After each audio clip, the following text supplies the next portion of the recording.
and parts of the body. Do you know what this means? There are women in the room who respond to this, who carry a gene that their ancestors carried and that they carry and that their children will carry on predispositions to certain kinds of weaknesses. And when you can rewrite your genetic print, none who follow will have it either. Do you understand what I'm saying to you? Your children and your children's children will only have the reprogramming. They will not have the original information.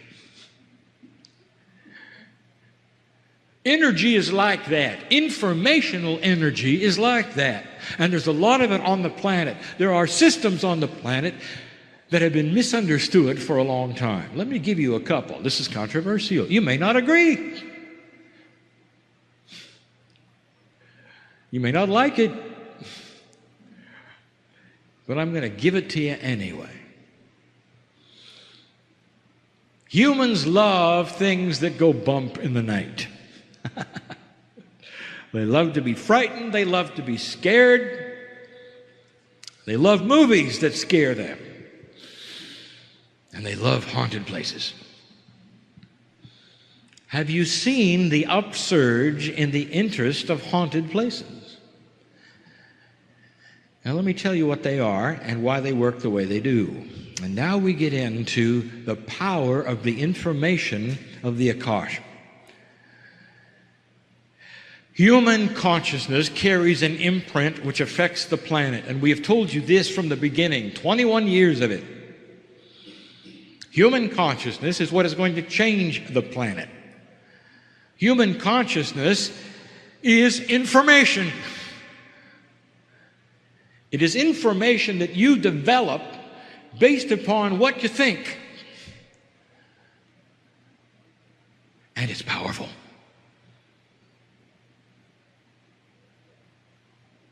Human consciousness actually goes into what we have called the crystalline grid of the planet, which is a multi-dimensional grid. You can't see it.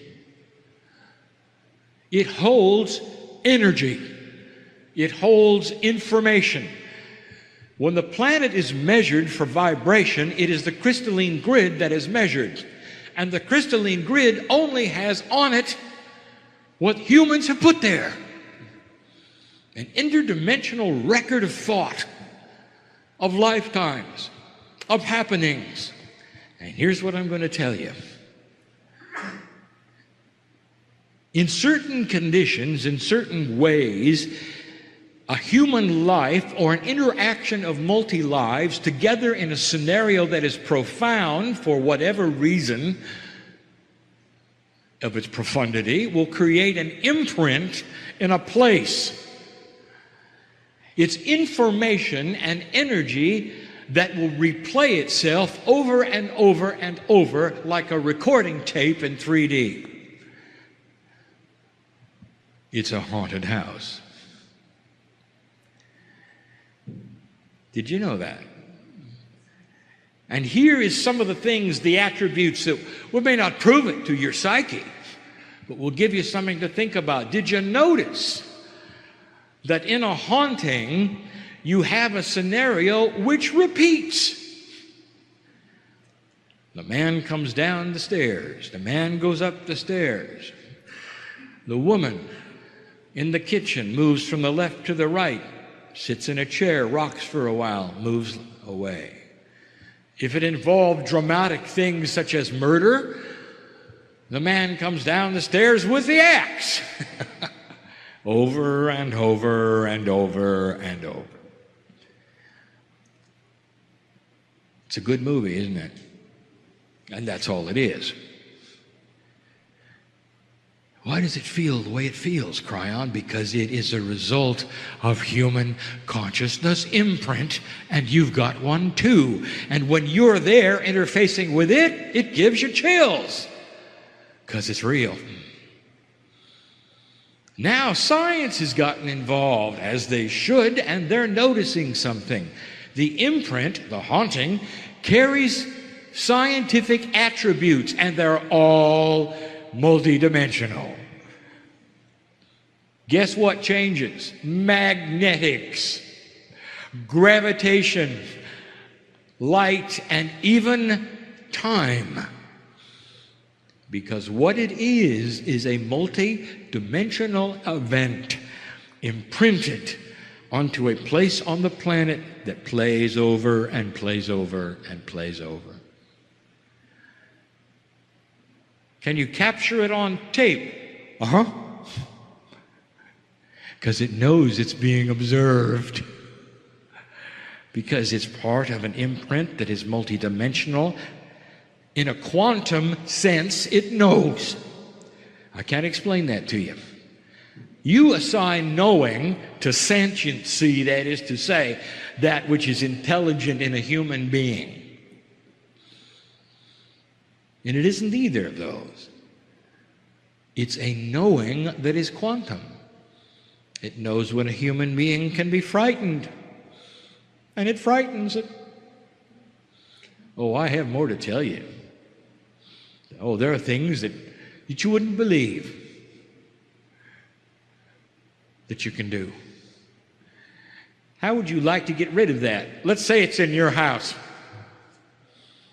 Now, this may be very inappropriate, but I'll give you the answer. You're going to have to present an energy that is stronger than the imprint of the haunting. You cannot order it away. You already knew that, didn't you? No amount of huffing and puffing or calling upon God will make it different. The imprint was created by magnificent beings, sometimes seeming to do ordinary things. There's a reason for that as well. You don't know who they were. You don't know the old souls involved. You don't know who it is, really. You've got to present an energy that is stronger than the haunting. Now, what could that be? As inappropriate as it is, I will tell you. Why don't you make love in that room? That'll do it. Because that's stronger.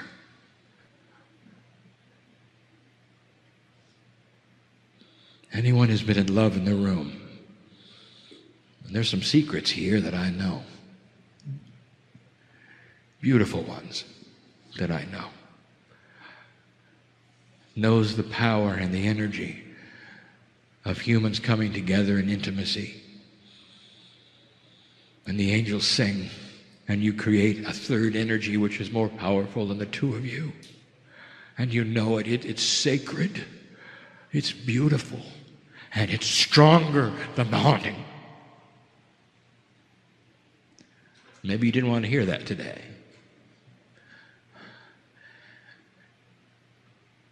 But what about other things? What about like demon possession and all these? And I will tell you this, it's different than you think. Because there are no demons. Humanity can conjure up the most evil of the most evil, and it can do it all by itself. And you knew that too, didn't you? Because you're powerful. The pieces in God, in you, even in your mythology, are responsible for the devil himself. A fallen angel, how can that even be? It is a metaphor of what a human can do on the earth with the energy that they have. Things are not always what they seem. What about talking to the dead? And how would that work, Kryon? How could you talk to famous people when in the scheme of soul incarnation, they've already come back as others? Now, if they've already left, how can you talk to them? And the answer is this: they haven't left. Oh, the part that you think is the human left, but the imprint of them and their entire life and everything they knew, their consciousness, their wisdom, their knowledge, goes right into the crystalline grid. We've talked about this before. Can you contact famous people and get information? Yes. Will it be accurate? Of course, because you're talking to the source. The imprint remains. You mean you're not actually talking to them? You're talking to the imprint? Let me give you something to think about. I'm going to ask a question right now. It's going to be a rhetorical one. Who are you? I have old souls in front of me. There's a woman in the room who won't wear red. And you know who you are. I'll tell you why, because it got you killed. Because that was the color of the plume on your helmet, warrior. Because you were the captain, and they knew if they would take you out, your whole regiment would be in disarray, and that's what happened. Not only kill you, killed everyone around you. You'll never wear red. You just don't like the color. It's just not for you. You shun it, don't you? Old soul, who are you? Who are you? Are you the warrior who got killed? Are you the woman who won't wear red? Are you the mother? Who are you? It is a rhetorical question because in my reality, you are a piece of God. And so when you go to that place where you wish to conjure up one who has lived before and ask them questions, who are you talking to? Are you talking to the Akash of a soul? Are you talking to that which is alive or dead? I will tell you, none of those things are accurate because you don't really know. It's even more magnificent than that. Can you ask Aunt Martha where the treasure was buried? Yes! And she'll know because you're talking to the Aunt Martha imprint. And she'll know. Now, if you ask Aunt Martha, how are things on the other side? She'll say, beautiful. What's it like over there? Lovely. No, give me some specifics. I love you. She doesn't know. Aunt Martha knows what Aunt Martha knows. You think of it in singularity, and it's not.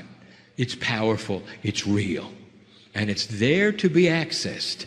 It's multidimensional, and those with gifts can access the wisdom of the ancients. Go back and ask them what they knew. Go back and ask them how it felt. Go back and ask them where the treasure is buried. You're going to see some of this. And those in the places of magnificence on this planet, wearing the costumes of spirituality, and the heads of state and religion will call it evil and will call it occult, not understanding that you are moving into a multi-dimensional state, appropriate, accurate, true, usable, correct, helpful. All of those things. Does that make sense to you? Let me give you a concept, and this will be the last one. I've saved the complicated one for last. That's my favorite one. We haven't done this before, my partner, so get it right.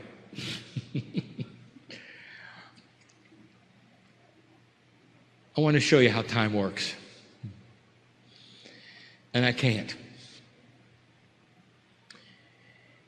Because the reality of the complexities of multidimensionality preclude the human being's ability to understand it. It's simply not teachable. So I will metaphorize it and give you it in its simplest form, which is only a fraction of its reality. Time. We mentioned today that it is a singularity for you. There's only one of them. There's no multiple times. There's only one. And you're on one track on the planet. You're all on the same track. That is a singularity. It only goes one speed. It always has for your life. It doesn't move. The truth of it is it moves all the time. Another truth you don't understand is that each of you can step off the track and create a faster or slower one. You don't know that either. How do we explain this? So let me singularize it and pretend you're all on the same track for a moment. That's what you think anyway. That's easy. And I want you to build a track, a train track, which is time. I want you to put an engine upon it which goes in one direction very slowly, and that's you and your life. I want you to make the train track, however, go all the way around the earth. Now, to your perception, because you can only see to the horizon, the train track goes straight. The truth of the matter, it goes all the way around the earth, and you're looking at it behind you. Create that kind of time for a moment. Now that puts time in a circle. Now that is confusing because it's a conundrum for you. In 3 dimensions, you cannot put time in a circle. It is in a circle. Because it's in a circle, however, take a look at some of the attributes that are confusing to you. Let us say your lifetime takes about 30 meters. Not very long on this track that goes around the earth, is it? So you never have to really worry about meeting your past, do you? But let's pretend for a moment you could. What would happen if you drove that engine around the earth? Eventually, you would be running over the energy of what used to be, wouldn't you? In the same way of thinking, if you went around the earth several times, eventually you might be also running over what might become. Suddenly you have an attribute of time you haven't thought about. If it's in a circle, it means the future affects the present. And you think the future hasn't happened yet.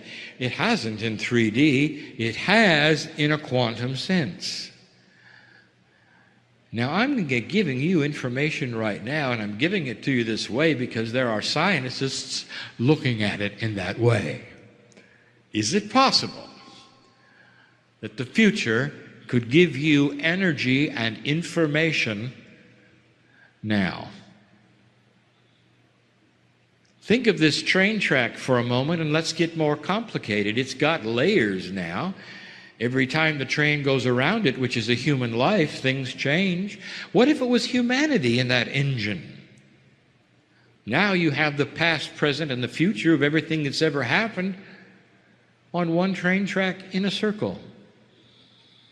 Now you have a situation where you could stop the train, dig down in the tracks, and maybe if you had the ability, pick up something that either hasn't happened yet or happened before. I didn't expect you to understand it. Only listen to it. Because that's what's happening. Let's complicate it. Let's say this track has to go up some hills and down some valleys. And the hills and the valleys are always the same.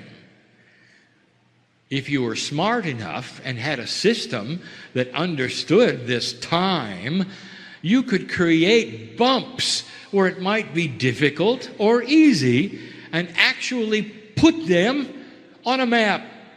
You might even call them time fractals. And you might be right. And every time you hit that place in time, whether it was in the future or the past, you got a hill or a valley. And I want to tell you what's happening at this moment, dear human being. I just gave you the simplest way I can give you the attributes of multidimensionality when it comes to time. You are visiting potentials that in your mind have not happened, but in a quantum sense have. You are receiving a vibrational increase so that you can look at the track of time and select where you want to go. You are looking at the potentials of the quantumness of vibrational shift and creating a culture that is going to go beyond what you think it could go, because it's going to fly in the face of all prophecy. Because prophecy is based on one track that does one thing over and over in 3D. And as soon as you start to become multidimensional, information becomes energy. And in that track of time is information of the potentials. Okay, I'll tell you, nobody asked, except the ones who are asking. It would seem like I've just turned a page, because there's someone in here who wants to know what a crop circle is. And so I'll tell you, it's a good thing you ask. It's an energy stamp from the future. How about that? Now you don't know anything more than you did before. Not a future that you went through. A future that has such a grand potential and a quantum state that is one with everything. You've already lived it. You're in an entangled state with that which you think has not happened, but which has happened so grandly, you already have peace on earth. And 21 years ago, I showed it to my partner so grandly. He can't deny it. It's his reality. And there are things in the room you can't deny, because there are realities of you putting lives together, healing bodies that you've already done. That's how grand it is. You're in an entangled state with a reality that's outside of your dimensional perception. Hard to teach, hard to understand, but easy to feel.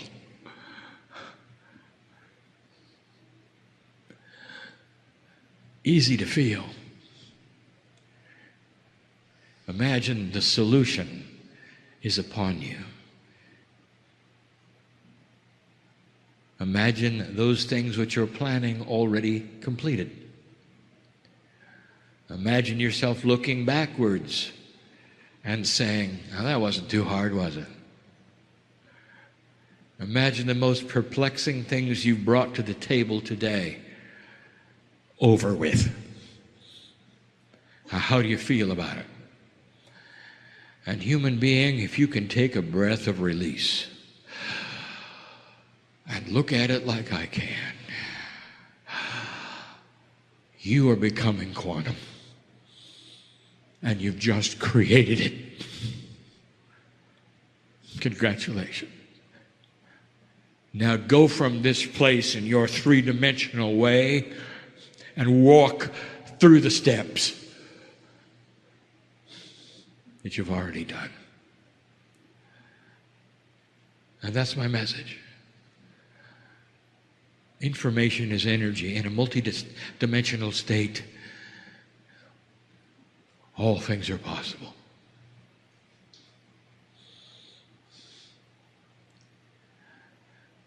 You come here to listen to a thing like this, old soul,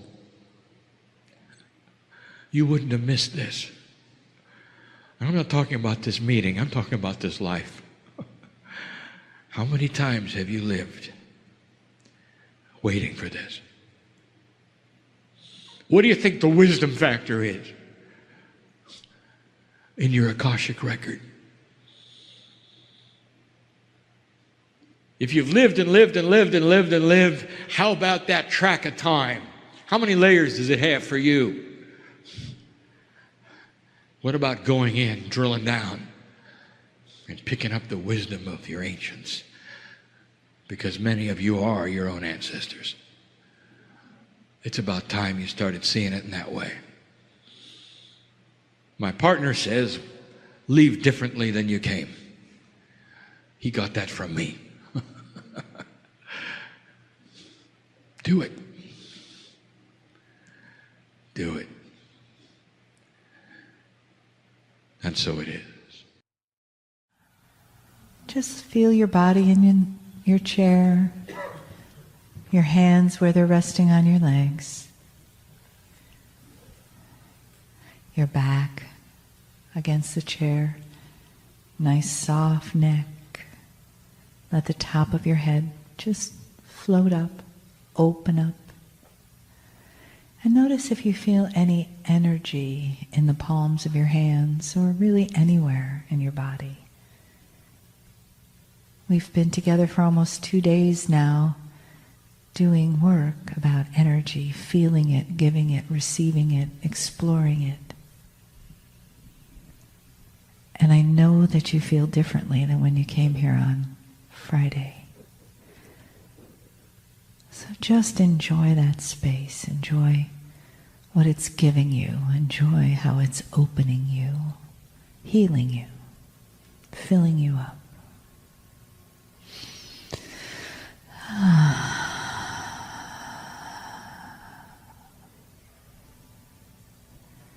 So you may, whenever you're ready, open your eyes or keep them closed, whatever feels right to you.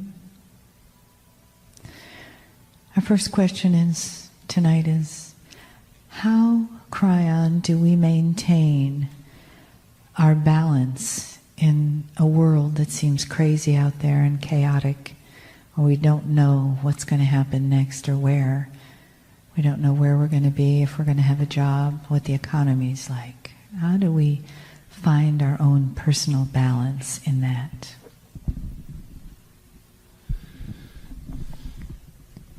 Greetings, dear ones. I am Kryon of Magnetic Service.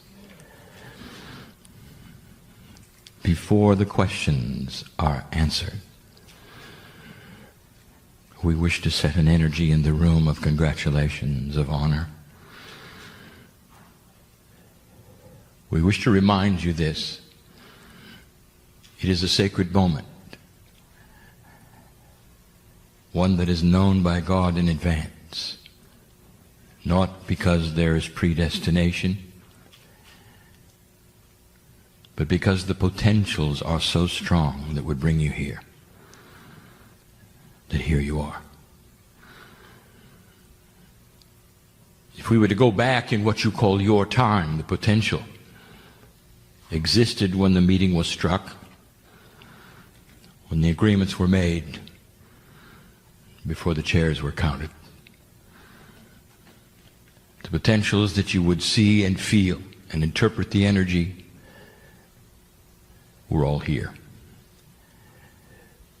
And here you are this day sitting in the chair, whether you've been here for 2 days or you've just arrived. An appointment is at hand. And the answers to the questions are not the subject here. For we speak in what is called the third language. Yet again, we explain this as the catalyst language, the one that you sit in and soak up the love of God. And if you'll allow it, these moments will bring you closer to that which is and what is called the multidimensional self. For lurking, and we use the word lurk because it is not clear where it is to you, lurking in every single human being is that which vibrates very high. An extremely complex system, a plan, a benevolence, a love in every single one. Enhanced by the ancestors that you are and have been and are around. And now in this assemblage, also enhanced by the ones you've loved and lost who are here. So let us make it clear one more time. who is here. You have the human being who's alive and well, sitting in the chairs, well enough to sit in the chair. And you have the others. And oh, human being, you want to singularize them, you want to say who they are, you want to give them names, and I will tell you, it's an entourage and it's an assembly that is bigger than you can imagine, who knows who you are, knows the reasons you came to sit. And during this time we call Q&A, it won't be for them. For you are opening your hearts and your minds for a little while, suspending reality for a moment in time. And they know that, so that perhaps they can whisper things to you while you are partially out of linearity.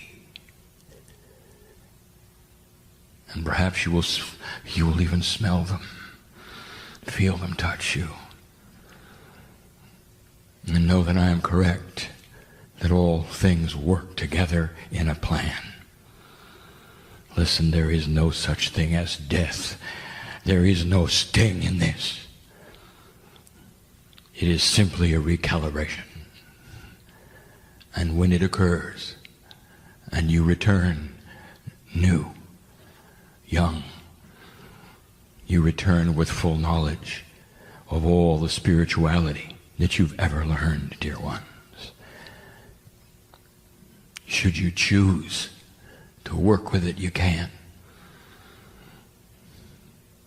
There are those in this audience, in this assemblage, who need to hear this before I answer the first question, and it is so. When you were born, you knew your direction. You knew that contract was to come back as a light worker. You knew at some intuitive level. But with free will and free choice, many of you did nothing. And then there were some who did, and many who awakened to purpose and realized that they were more than they thought, that God was bigger than you were told. And then there are the ones, and I know who you are, sitting here now, and it's just happening now. And so I want to say congratulations for an awakening which is profound, for you will never be the same. May you walk out of this place differently than you came in.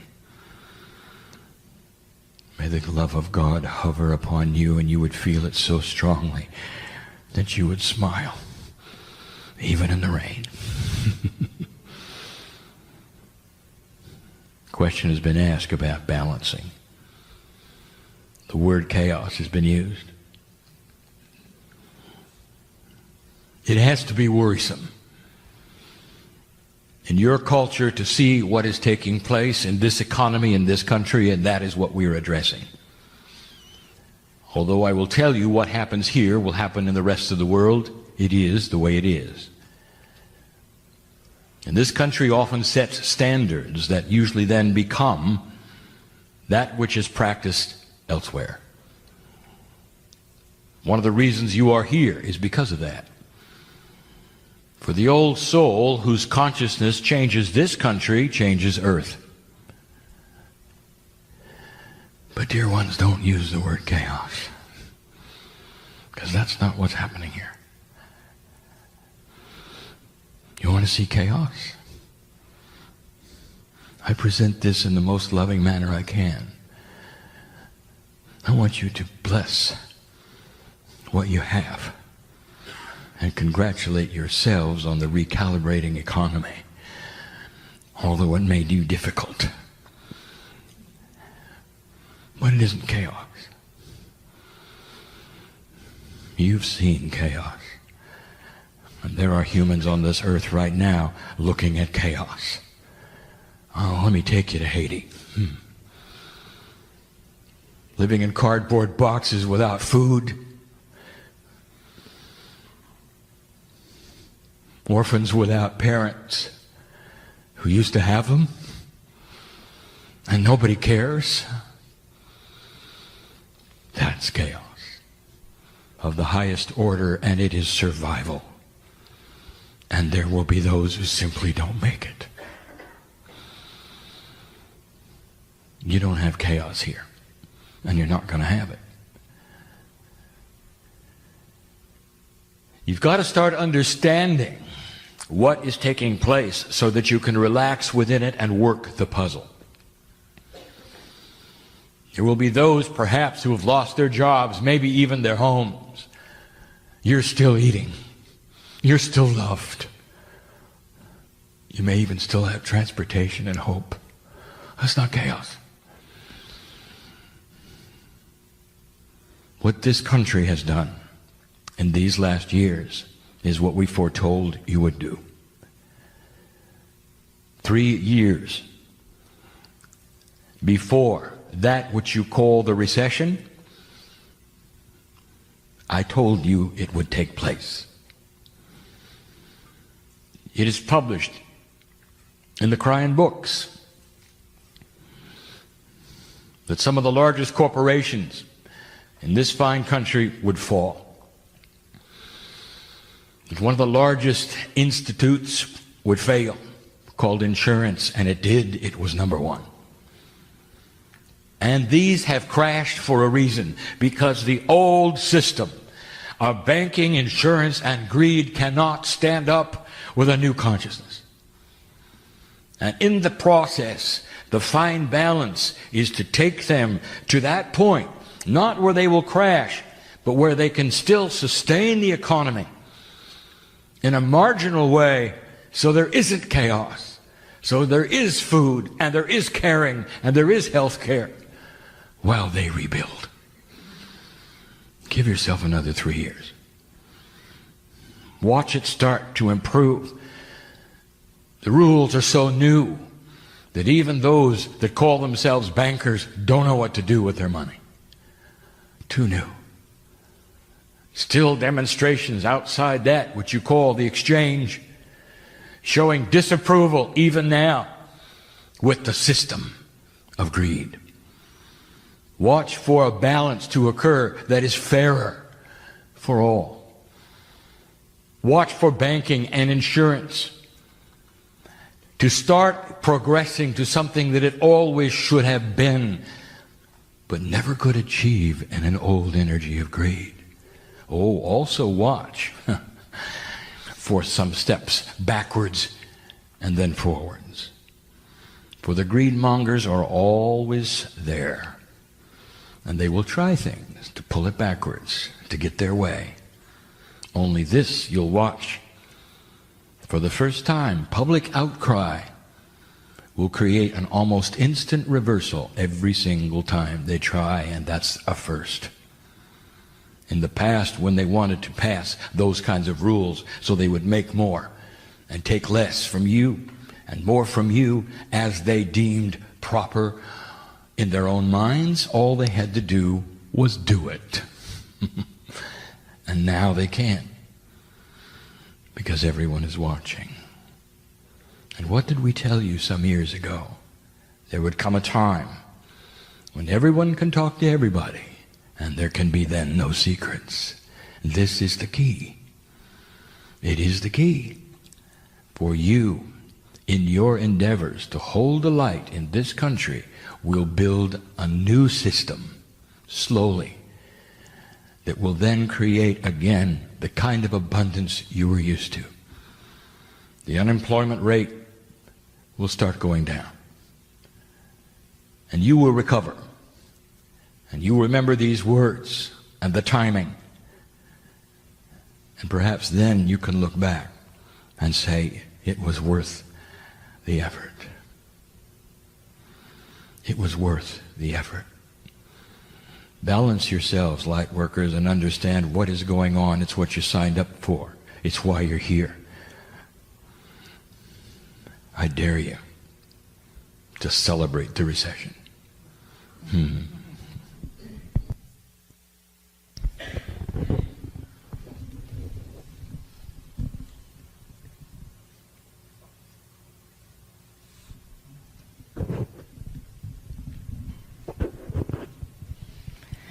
Thank you. So the second question is a couple of parts here. What, if any, are the physical symptoms of ascension? And am I not being spiritual if I go to the doctor? And at what point do I seek medical attention?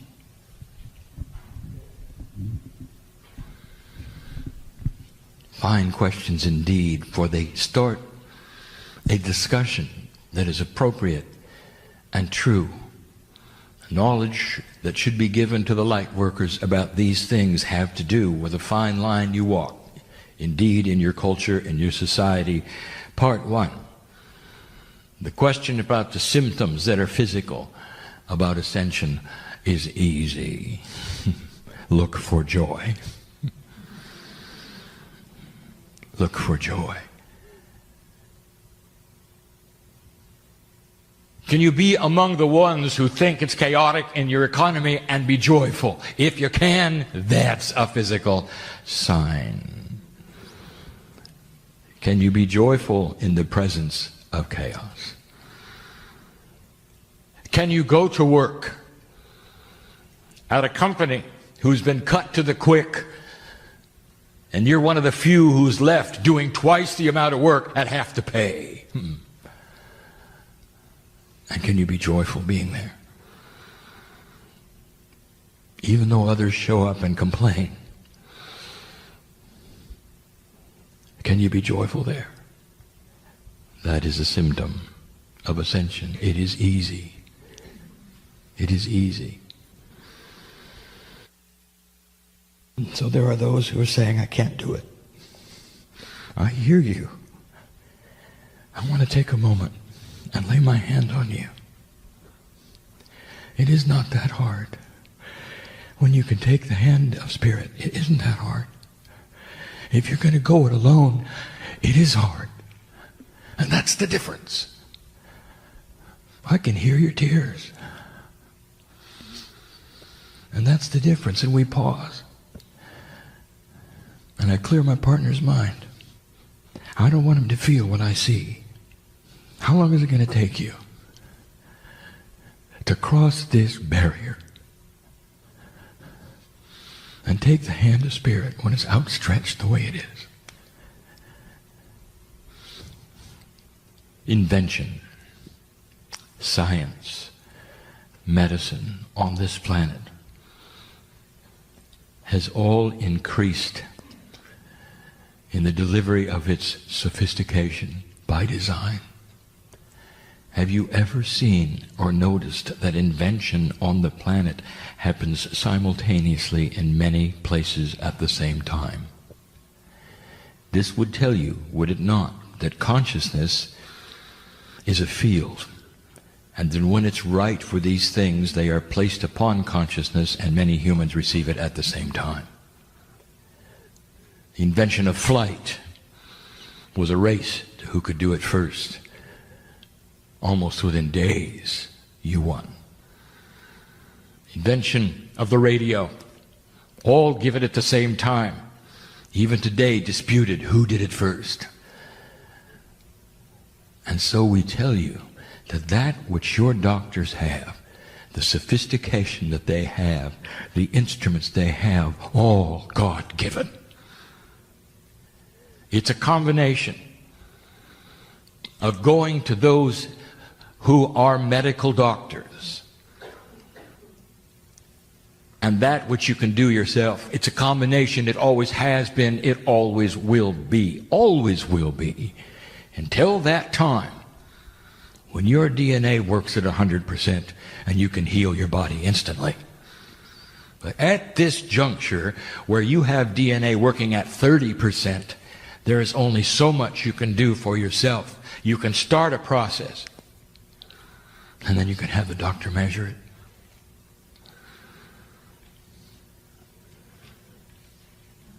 The teacher Sid is walking today differently because of a miraculous operation that he underwent weeks ago. And that is not something he could have done himself. Not yet. Even the healer had to take advantage of that which was God-given to the doctors of the planet. And he is alive today, walking today, will live longer today, and be a healer in a place that needs it. Do you understand what I'm saying? In all appropriateness, use the things that your intuition will tell you you need from that which you call the medical profession, which is God-given. The knowledge, the instruments, the technology, all appropriate, all for you. It's a combination. There'll be some things that you can do for yourself that used to be that which you'd go to a doctor for. Innate is going to become a sharper instrument. That is to say, it will be able to do things now with you and for you, especially chemical balance in the body, that can never be done before without the assistance of drugs. There'll come a time, and not too far, where light workers will be able to only take a fraction of the insulin for diabetes. It'll be almost like a tincture in homeopathy. They'll still be able and must have an injection, but it'll be extremely small compared to what they used to have in the insulin, giving a signal to the body in what to do instead of having the drug do it. This is what you're to look for. Certain kinds of medications that you're taking now, you might experiment in cutting them back very, very slowly and safely, measuring what is taking place, finding that you might not need as much because innate is starting to work better. DNA is starting to be more improved in the percentage of efficacy. You understand? This is the new energy. Don't do anything foolish, but push the envelope. The next question concerns the evolution of the human's consciousness and how it is in relationship to the rest of the universe as we evolve.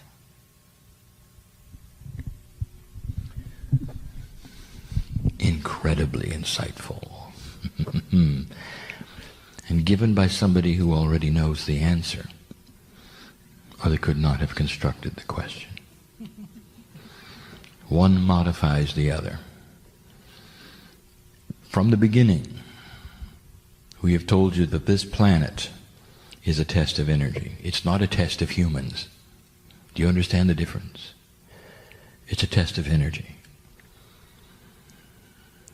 In what direction and vibration will the energy of the planet go when measured by those entities called human beings, which are really angels in disguise, walk among that which we call the entities of Gaia? The test of Earth is about the universe. And we have told you this, it is the only planet of free choice, the only one. If you want to know the lineage of how this has worked, a benevolent God creating the universe with intelligent design, there's a plan.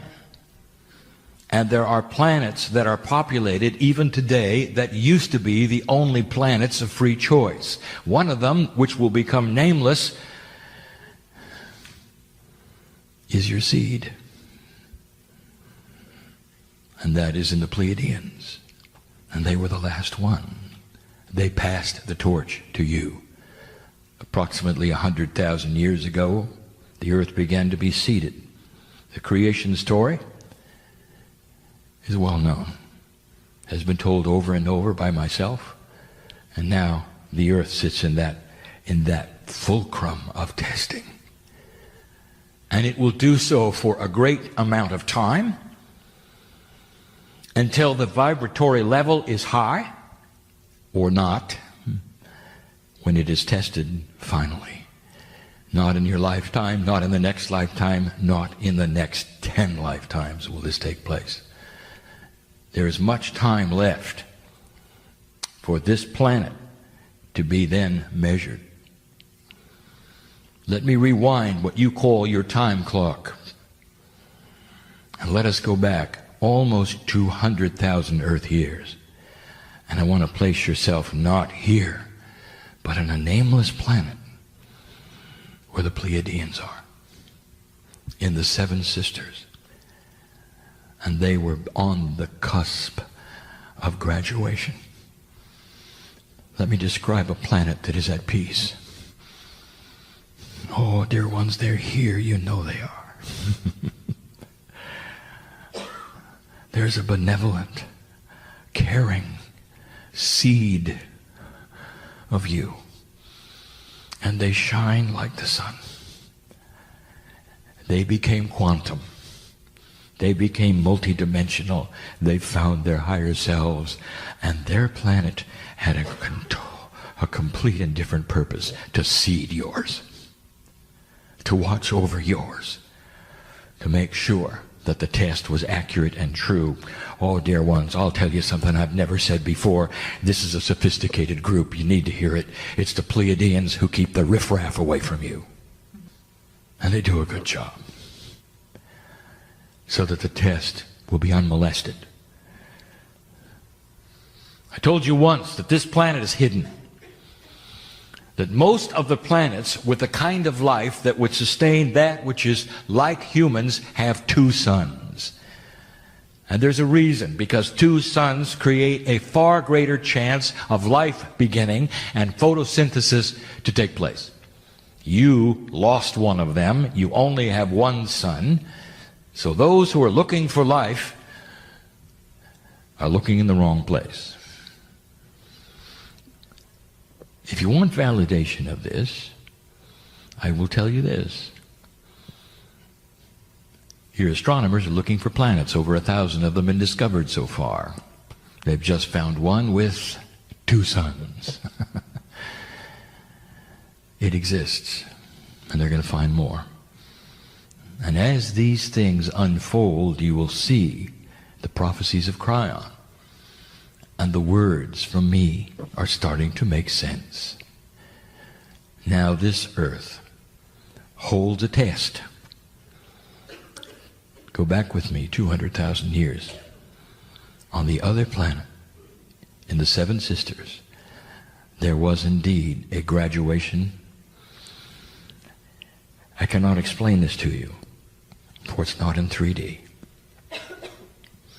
But let me tell you this, that when that planet was measured and seen for what it became, the rules of this galaxy changed. Your universe is this galaxy. Other galaxies, different rules. Other galaxies, different physics. There is no one physics for the universe. So think only on your galaxy. That which is in the middle contains energy you have not yet discovered. You have no idea what it is or why it is. It is a multidimensional energy that defies all physics ever known. It's far grander than a black hole. It's part of the plan. It provides communication. There's even spirituality there. The universe, made of these galaxies, all have tests going on. In this galaxy of yours, you are the only planet of free choice. 200,000 years ago, this galaxy changed phenomenally. The rules changed because of the Pleiadians. You're the next step. Now, here's what you should know. The alignment that you're in, the 36 years you're in, all of these things coming to a fulcrum, to the midpoint of the solstice, is the grandest thing we have ever expected and seen from you. Over and over, you have failed to cross the bridge until now. And you can find many prophecies that said you wouldn't. That's how common it is. You'll find more prophecies that said you wouldn't cross this bridge than those who said you would. And you're sitting right in the middle of the bridge and crossing it. I speak perhaps in terms that are metaphoric, so let's clear it. My partner is saying, say it again, clearer. This planet is headed for the same place the Pleiadian planet made it. And this is the 5th try. And it's working. And you have free choice to do anything you want with it. But when the Soviet Union fell over, and when the other things that you see started to fail, that used to then promote that dark energy, including what you call the Illuminati, they're not here. Oh, they're lurking. But they're not controlling anymore. The internet would never have happened had you not had this enlightened place to put it, where everyone could talk to everyone, enhancing and accelerating this light of yours. Yes, the Pleiadians had the internet. How can I be clearer? You can take this anywhere you want to, but the ball is rolling. The relationship between you, your ascension, what you do here, the crystalline grid, affects this galaxy right in the middle and changes the rules. And right now I'm telling you, you look to be just like those who seeded you. Congratulations. And remember, it's not over. You can do anything you want with this. You can pull it backwards, or you can keep it going. Light worker, that's why you're waking up. Kryon, you've spoken about the new earth. Can you tell us if that's been changing, and where exactly is it?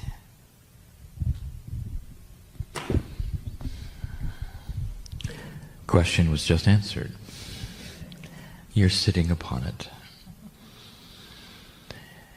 The new earth is the description of a planet that no longer has energy which will take you to war. The new earth is a description of a planet who is ripe and ready for human beings to live a great deal longer than they live. Doing it on their own through chemical balance, through DNA enhancement, through medical science, through supplements, through discovery. The new earth is an earth that looks so different from the one of 100 years ago that a visitor coming back 100 years later and arrives today will say, what happened here? You sit upon it. You're part of it. And the promise is great. Kryon, you've written books and spoken a lot about our indigo children. How can we, as parents, and even those of us who are not parents, support children with ADD and ADHD diagnoses, and how can we honor them in the public school system that we have now? Let us be clear that Spirit did not identify them as indigo. A human did. For Spirit, these children are simply children of new consciousness. Now, my partner made a point earlier to say that there is no such thing as generalization of consciousness. And just as it is true that every single one of you is remarkably different from your lives, from what you believe, to the path you're leading, spiritual beliefs, and what you must do. Every child who enters this planet of new consciousness is at different levels of it. The ones who are the highest level, that is to say, the ones who are the most quantum, you have a name for. Autistic. They are savants. They have no linear barriers in their brain. They are ultimate uber conceptuals. And they have an incredibly difficult time with your linearity. The parents in here of an autistic child know that when you speak to them and they look at your voice, if they will even look in your eyes, they can't understand it. You can see their brain struggling to put the words in a row, to place them in their brains in a row. That's how you speak. That's the linearity you have, and they don't. And they struggle to linearize. You're going to discover how to work with the autistics eventually. And it's going to come with you becoming more conceptual and giving them burst information that they can understand. And it may take some technology that you have not seen. You go on down that scale of enlightened conceptual human beings that are being born now, and you have then what I would call the mode, the average. The children are coming in far, far less linear. And so that is to say, they want discipline, they want understanding, and they want teaching in conceptual ways. They have scoped the energy of the puzzle and have the answers ready before you open the door. They know what they know long before you tell them what they should. In school, they're bored.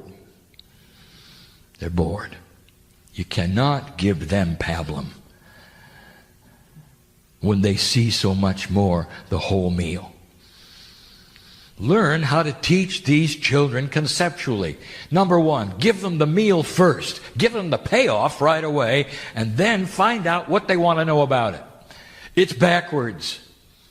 You start by giving the facts leading up to the payoff. If you're going to teach algebra, you have to start with math. You have to start with the principles. You have to start with this and that. Why not start with algebra and ask them what they don't understand?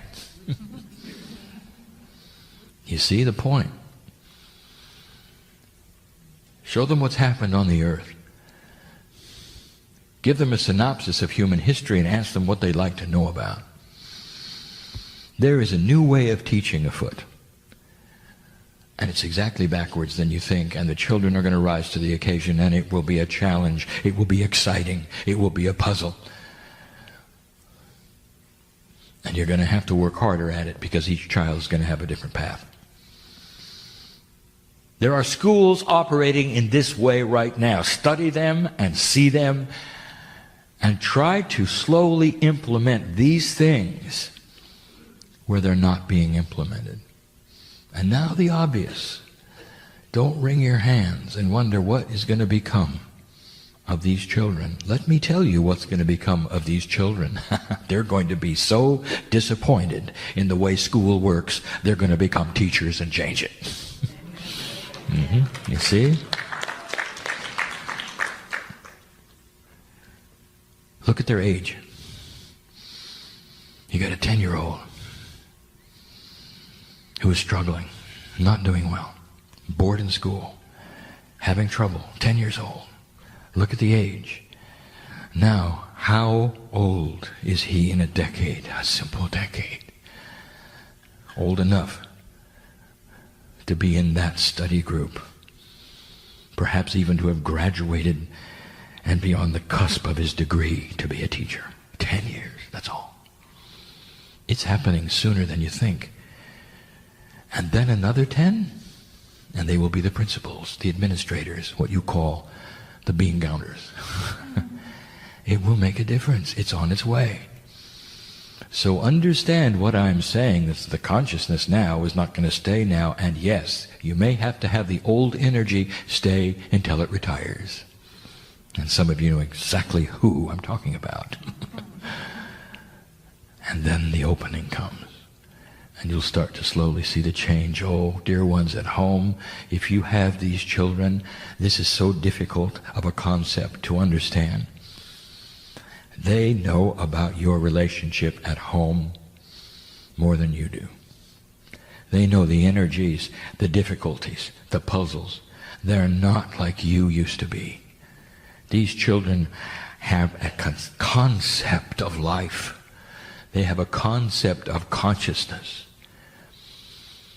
My partner tells the story, and I will as well, that in an older energy, when parents fight, the children hide. for it threatens the very survival of their hearts. Worst thing that the children could ever see would be trouble in the family. And you know the hurt that's there and the fear in their eyes as you find them in the closet later after the yelling match is over. Oh, that is not the conceptual child. For the conceptual child will see what is happening, stand his ground, and offer suggestions. Conceptual puzzle solvers. What happens when a human being sees concepts? I will tell you, they are very fast to see the answers. A linear human has to walk through the linearity of the puzzle, piece by piece by piece. And by the time he gets to the last piece, he's forgotten the first. And the concept may never appear. And that explains politics. That's a Kryon joke.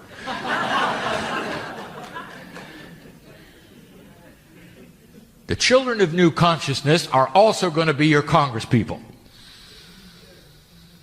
And you're going to see conceptual solutions to problems that have been hanging on the shelf, unsolvable for decades. But when the conceptuals arrive, they'll see it as a group. Bam. Problem solution. They work together. You'll still have a party system. You'll still have disagreements, all of the things you have now. But you'll have concepts you've never seen. And there'll be some of you who will slap your heads and say, why didn't we think of that before? And the reason is because you're looking at a different kind of thinking. It's more enlightened. Oh, not all of the children are enlightened, but most of them are conceptual. They have the same opportunities you do to find that which is their higher selves. They're not born spiritual any more than you are, but they're born conceptual. So that's what you can do. And the final one is this. For the teachers in this group or listening to this channel, for the teachers, you've got to look into their eyes and treat them like your brother and your sister. You can't look at them and understand and figure out how old they are, what they might know or not know. You got to look at them like a peer and explain the issue like a peer and ask them what they would do and what they need. Instead of a situation where they sit in front of you and you're the adult and they're not, and they're just going to do what they're told. That's not going to work. They know better. They pick it up right away. They will dishonor you if you do not honor them. And some of the parents have already figured that out. This question is about the consciousness of Gaia and human consciousness. And did that consciousness we call Gaia have a choice in incarnating as Earth instead of human? An intellectual question. So now I give you the lineage, and you will understand better. You think of Mother Earth as the grandmother. Naturally, in your bias as human beings, mothers give birth, mothers nurture, mothers give instructions. They cook meals, they take care of you, they are the authority. Gaia is not. Gaia laid null and void until the humans started building the crystalline grid. And as the humans built consciousness, they gave life to Gaia. Therefore, Gaia, and the entity that you would call that which is the mother, became Gaia through the efforts of you. That is why Gaia reacts to your consciousness. As my partner was saying earlier today, the scientists have seen it. It is why Gaia reacts to what you do. Gaia is there as a nurturer. Big as it is, it exists to comfort you based upon what you have created, which is called Gaia. Therefore, it is backwards than what you think. I have told you these things before, dear ones. You and I, all of you, stood and watched this planet you call Earth develop from a piece of molten dirt. And in that, you and the consciousness of the piece of God's you are, put Gaia together. And as you then became humanity, you put the salt of your energy into the planet. And it then honored you. The portals of the planet are your resting places for the old souls. The cave of creation, which is that place where the Akashic record is located, beautiful for you, created for you. Therefore, it is Gaia who reflects human nature, human consciousness, the energy, and it is Gaia, ultimately, that the measurement is taken to find out how the earth is doing. Well, this is our last question we have time for. And this question comes from a clarification about what you speak about, this side of the veil or that side of the veil, and the coming and going from one to the other. And will there ever be an evolution that makes that something that consciousness and incarnations don't do, and we all become totally luminous?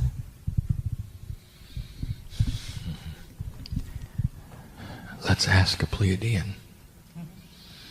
And they're here. When they seeded the earth, you won't find any bodies. You know they stayed, don't you? They had to. And they committed what they would call their soul lifetime to your planet. But you're not going to find any bodies. Now, why would that be? Ask an Aborigine about the ones who had the names which were not pronounceable. Ask the Aborigine about the 7 sisters, and he and she will tell you that they landed there, and they landed there. And they took up residence here, and you couldn't go there. No one could. It was too sacred. And how long ago was that? 30, 40,000 years. And this day, right this minute, they're guarding the same places and saying they're still there. They feel the energy. I'm giving you a roundabout answer to a very good question. The Pleiadians are in graduate status. They no longer incarnate because they don't die. The cold sore, that which is the core of the soul, is connected so strongly because they have quantumized all that they are, that they become the singular soul. Now my partner is saying, stop and start again. And I will. In the cave of creation right now there is crystalline, and that crystalline represents your soul. One soul, many lifetimes. You have to understand this. Like rings in a tree. You have one soul with many lifetimes. Right now your higher self is your best friend, and it has been your higher self every single incarnation. Therefore, if you want to touch the Akash, you better get in touch with the one who's been there every single time. That's you. It's the core. Now imagine a time where you become so integrated that you no longer need death. And instead, you come and go from one side of the veil to the other, just like you'd walk from one room to the other. You can hardly tell whether you're a creature of God or that of a planet. And at that point in time, the planet does not stop. It's hard to imagine such a place where it would seem to be half virtual and half in 3D, but that is what it is. There'll come a time when the actual planet itself of the Pleiadians disappear, and they know it. When they have elided what they have in their vernacular as their Gaia becomes a high enough a consciousness, it will be just like them. Yes, as you come to a place where you are able to touch your higher self, and this spreads to other humanity, and it's not in this generation or the next one or the next one or the next one. We are talking about a lot of years. You know that. And when it takes place, and it could, just like it did there will be no death. There's 2 places on the planet right now that are very, very Pleiadian. You might say they have decided to reside there in their multidimensional states where there is no time, where they wait for you to do something. And now I present it to you. In the mountain called Shasta, they're there. Climb the mountain. You'll see them. Some of them will show themselves. They love you. Your sister and a brother. The original teachers of Lemuria reside in the island of Kauai. And that is why that island has never been and never will be conquered by a king, by military, or government. It cannot be. For they live there. And they wait. They never died. They've been on this planet as long as the planet sustained enlightenment. 100,000 years. What are they waiting for? I'll tell you what they're waiting for. They're waiting for what you're doing right now. If you pass this 36-year timeline and plant the seeds that we think you're planting, that we see that you're planting very slowly, and sometimes what you think chaotically, you're going to cross that bridge that we said you were going to cross 22 years ago. And I promise you there'll come a day when you're going to meet them. And they're going to say to you, well done, sister. Well done, brother. And then and only then can they go home. And it won't be long past that you'll start to understand what it's like to ascend. Now that's the far future. And it's speculation based upon potential. It's not fortune telling. It's predisposed, not predestined.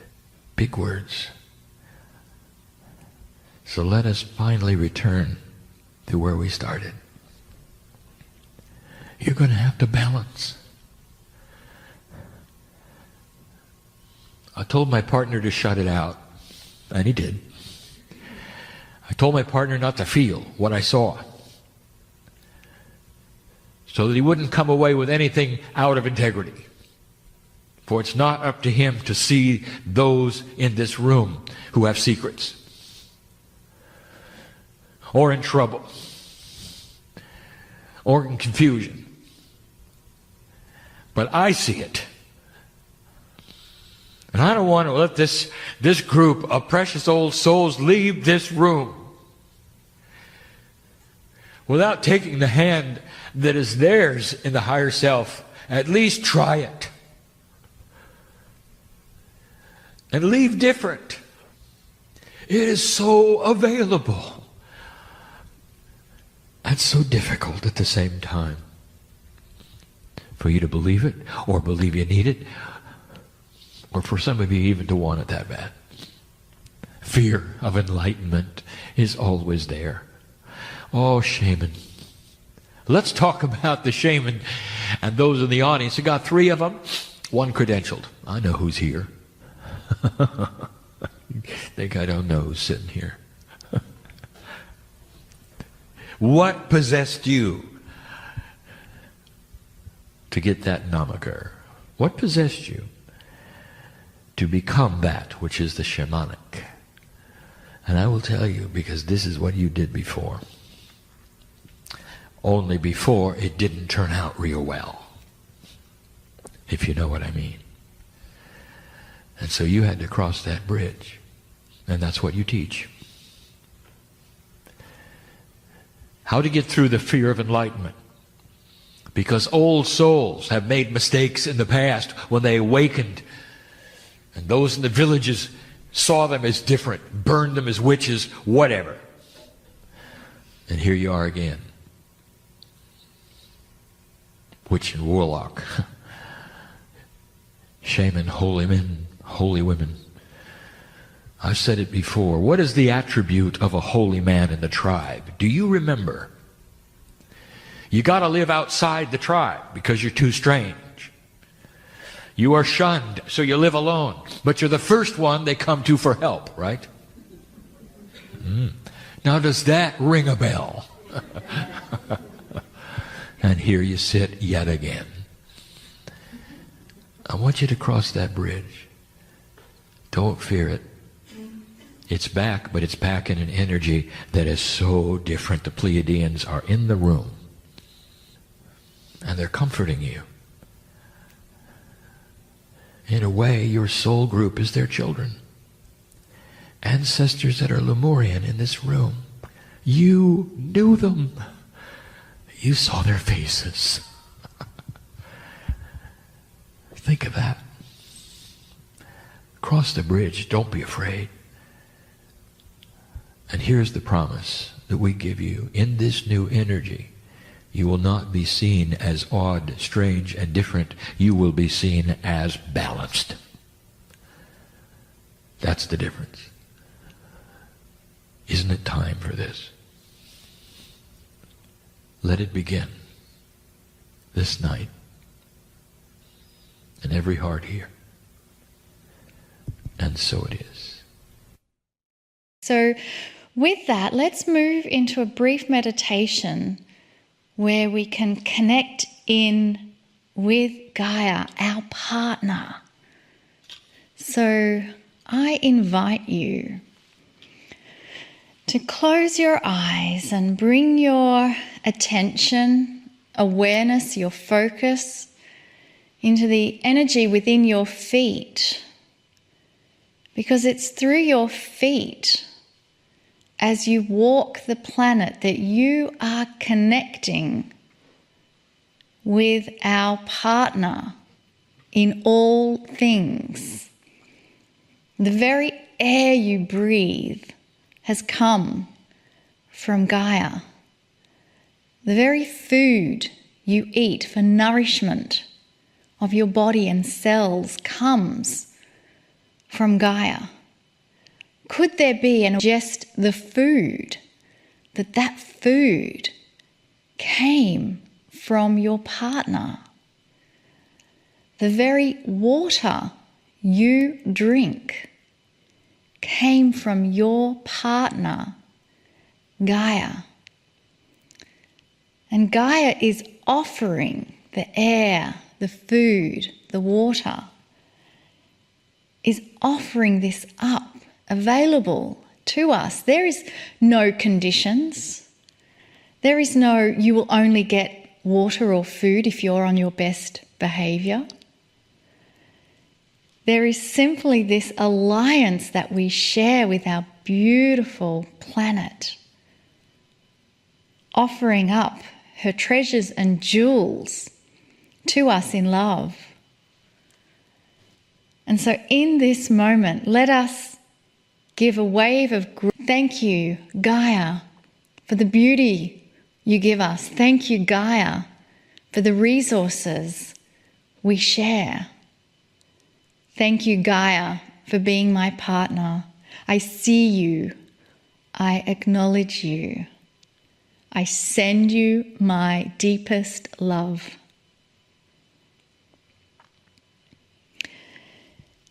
And with that love being sent into the planet, let us now step back and allow the love from Spirit to reach us through Kryon.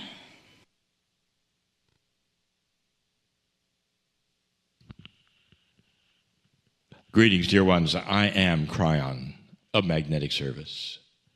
There is so much here to look at, especially there is many things. There are many things. There is a time where you should take a look at what is going on. There are many things to look at, and not just the weather.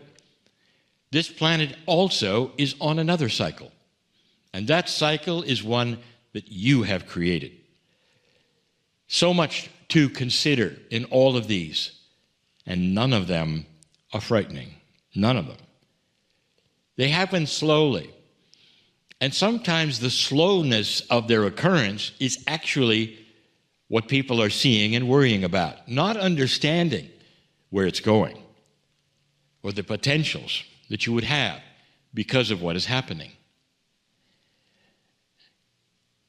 Sometimes I will have a subject for all month long, and this is one of them, timing. And we're going to look at timing in general, what it means, and the timing of many things. We're going to look at you, your individual timing of your life and what might be occurring, and some of the things we've said about that. We're going to talk about the Earth's timing right now. We're going to talk about Akashic timing, many subjects about timing this month on these programs. So the first one will be the one that is the discussion for the day, the timing on the planet Earth. We could go into the cycles that my partner has just discussed. We don't really have to, because as you proceed, you will see we're right. And there will be some ahas, and there will be some understanding that perhaps is not there today. All we have to do is what has been said. Just wait, and you'll see. The Earth does its thing on a regular basis. The cycles are very predictable. Just go take a look. And so past that, is there another cycle that is happening? Let me tell you that the cycle that this planet is going through, which is remarkable, is a cycle of consciousness. Is it possible that over time, consciousness starts to improve in how humans treat humans and what they think about one another? Now, history that repeats itself over and over in the past would say no. All you have is war. And then there's a time of recovery. Then there's a time of war. And then there's a time of recovery, and then there's a time of war. Now, you may even get some little things that would say you're going to have war, but not world war, dear ones. That's going to be a thing of the past. You passed a marker, a remarkable time, where all manner of things happened. It started in 1989, and then beyond. And the precession of equinoxes then began. And all the timing of that. The timing of the precession of the equinoxes was a potential if the Earth would see it. And with the consciousness of the planet starting to then change at that point or not. Now let's take a look just for a moment at what you predicted. You saw this at some level. For you predicted that starting in the year 2000 in your scriptures, there would be wars. Perhaps an awful and horrible would take place that would change the planet forever. That was your prophecy. And all of your films that show it, remarkable. You destroyed yourselves in some way, or the earth destroyed you. It's all there to be seen in what you expected. Your films are still showing you an old energy expectation. Very few films are ones where people get excited over a great future. Because it's human nature as it exists today to be attracted to the doom, to the fear, to the horror. And so that is what you see. But that's not what you're going to get. Because you passed this marker of consciousness some time ago. Now, there would be those that would say, well, there's no evidence of it, and yet we have given you piece after piece after piece to look at. Things that you have decided that haven't happened in thousands of years, about how you treat each other, about how your expectations of treating each other. What happens when one country decides to invade another? Well, let's talk about that. In the past, it was a ho-hum experience. It was expected, absolutely expected. That's what you did. You also gathered around and had a picnic and watched people beheaded. And that's not happening either. There has been a change. Now, what happens today when one country invades another? The entire world is watching. And what was expected in an older age is not going to be expected today. And there will be a reaction, a big reaction, to an old energy concept of one country looking at another and saying, I want it. That's what conquering was all about. This planet has been filled with waves of conquerors. Just take a look. You know their names. That stopped as well. You see, there has been a consciousness shift already on this planet, taking you to today. But what's happening tomorrow? We may talk about that just a little later in the Circle of 12. But the timing and the waves of change are already here. The cycle that we speak of is a cycle not on this planet. It's a cycle that we have seen in this galaxy. For consciousness shift of planet after planet after planet, when they reach a point of decision, some make those decisions, some don't, and they simply stay as history was. Imagine your planet, and what's happened in the past will happen in the future, and there's not a chance it's going to get any better. Well, if that's the case, then why has there been so much care about individuals right now? That's never been the case before. Dear ones, watch what you do right now. Leaders, I'm going to speak to you. Carefully watch what you do. Is it an old energy consciousness of what you were able to do in the past few hundred years? Or is it something the people will not tolerate? Careful, because these are new times and light is starting to occur. Leaders, if you do the incorrect thing or things that are not in compassion and higher consciousness, you will not last long as leaders. That's coming. I've said that for years. I've said that to governments and leaders of governments for years. The same things you did before, because you will not get the same results, because the populations that you govern are starting to care more and change more and be more compassionate to one another. And that is what the leadership is going to have to see and mirror in order to stay in power. These are the things that we have said for so long that are coming, and now you get to see them. Your planet is starting a correction cycle. Along with the weather changing, this correction cycle is to sustain conscious life on the planet so that you're here and not doomed for a world war of destruction or an Armageddon. In 1993, I gave my partner the words to put in a little book. It was a description of the end times, the end of an old time. And in that book, right away, the first thing I said to say to him to write was this: there will be no final destruction. It flies in the face of every scripture you've ever seen that said there would be. And that was controversial, very. And now it has actually happened. You sailed through the year 2000, you've gone through the marker of 2012, and here you are in the first of many correction cycles, where you're going to see the changes that happen when many people are awakening to the compassion and the caring about each other and expecting their governments to see it too.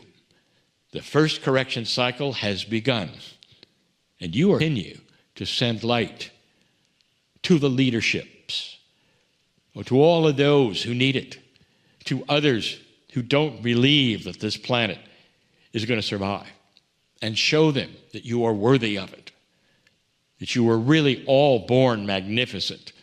And now that magnificence can start to show on the planet through the people and the light that is coming your way. I'm crying in love with humanity, and for good reason.